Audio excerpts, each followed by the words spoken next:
Hey, I'm Alex. I've been studying Japanese for around 3 years.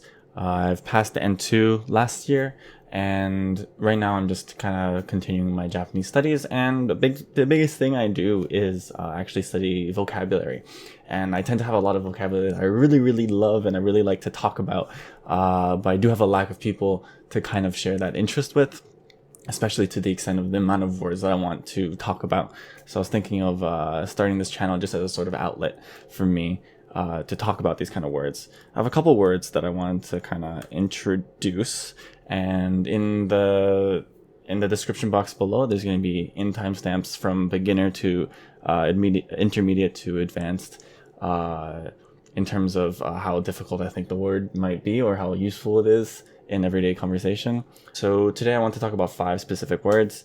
1 is beginner, 2 are intermediate, and 2 are advanced. So let's just get started, I guess. So the first one's pretty easy to explain, I think, but it's one of those katakana go that are not immediately understandable, I think, personally. Maybe in context you'd be able to kind of figure it out, but I don't think it's immediately intuitive.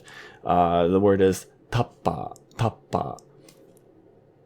I'm going to give that 1 second to kind of sink in. Tappar. Should be on the screen somewhere as well. So what it means is it stands for, what the word is actually short for is Tupperware. So what you store, those plastic containers that you store your food in. Makes sense. I'm going to link the video that I heard this word in by In Living, a popular Japanese YouTube channel, which I also recommend because she speaks really, really slowly. But yeah, that's the first word.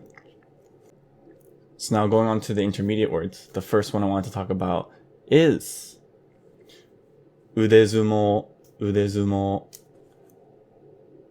And it's made up of 2 main words. Ude, which you might already probably know is arm. Ude. Zumo is the rendaku version of sumo, so for sumo wrestling. And I thought it was super interesting because if you think about it, it makes sense once you look at it. So it's ude zumo, arm wrestling, and that's exactly what it is. What I thought was the most interesting thing was just, I mean, I wouldn't guess that to be, if I had to try to guess the word for it, it wouldn't be this, but it's the perfect translation for it, and I thought it was really, really interesting for that. So I saw this word actually in Misa from Japanese Ammo's video about, I think it was completely unrelated. I think it was idioms about the mouth, kuchi. I'm gonna link that in below as well. I definitely recommend. I'll put in a timestamp that I actually saw that. Definitely recommend that video though. There's a lot of really good expressions I didn't know about there. So this next word I don't think is that common, but the kanji itself are pretty simple, so I thought I'd just put it into the intermediate pile. And I kind of really like this word because it helps explain a certain type of person a lot easier, I think.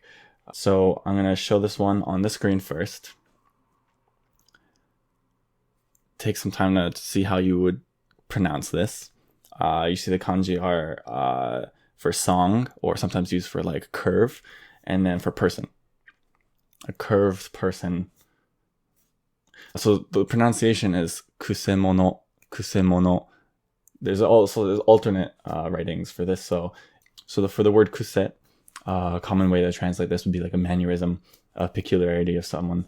But in this case, we actually use the one for song or curve here for kuse. And this seems to be the most common use, and that is kind of why a lot of people tend to mess this up. I'm guessing the most common mispronunciation of this would be like kyokumono or kyokusha or something like that. But kusemono is the way you pronounce this. And what it means is just a really peculiar person, a lot of mannerisms, kind of odd, kind of, you can't really place what's weird about it. I was talking to a Japanese friend about this, and that's probably the most common usage, and that's the only way they use it. Another meaning would be kind of like an evil maniac kind of thing, or a villain, which would only be used in terms of stuff like movies or books. So something to look out for, but in everyday conversation, it would be usually just like a kind of odd person. Place I actually saw this word was in an Instagram post that had to do with a lot of common kanji compounds that even Japanese people tend to mess up. So I definitely recommend. I'm going to put the link down in the description. Definitely check that one out.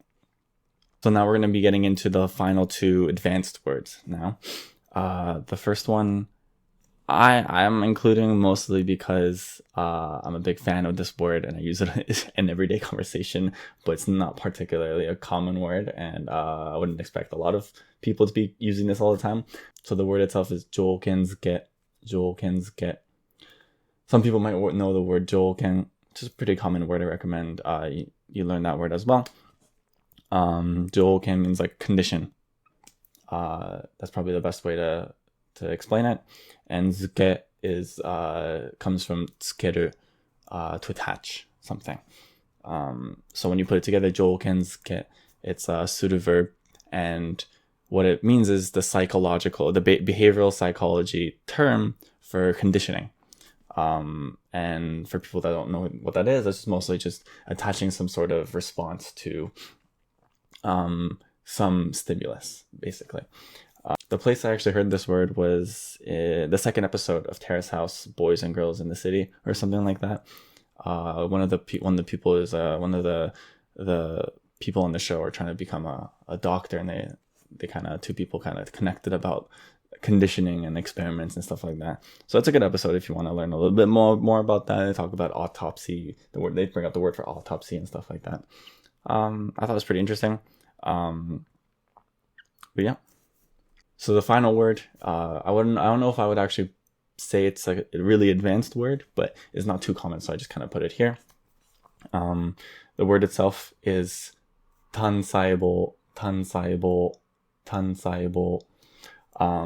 And if you look at the kanji, it's just individual, soul, and then 細胞. In 細胞, you might recognize this word if you watch the Netflix show Cells at Work. The Netflix anime, Cells at Work. And it means just a cell, like a biological cell. So if you think about 単細胞, it's kind of like a single cell organism kind of thing. But while it can be used in that kind of specific terminology, it can also be used as someone that's like a one-track mind, doesn't think too much, just takes things at face value kind of thing. And that's actually the context that I heard it in from one of my Japanese friends, where they were saying 単細胞だから blah blah blah blah blah, because I just kind of take things at face value. This happened kind of thing.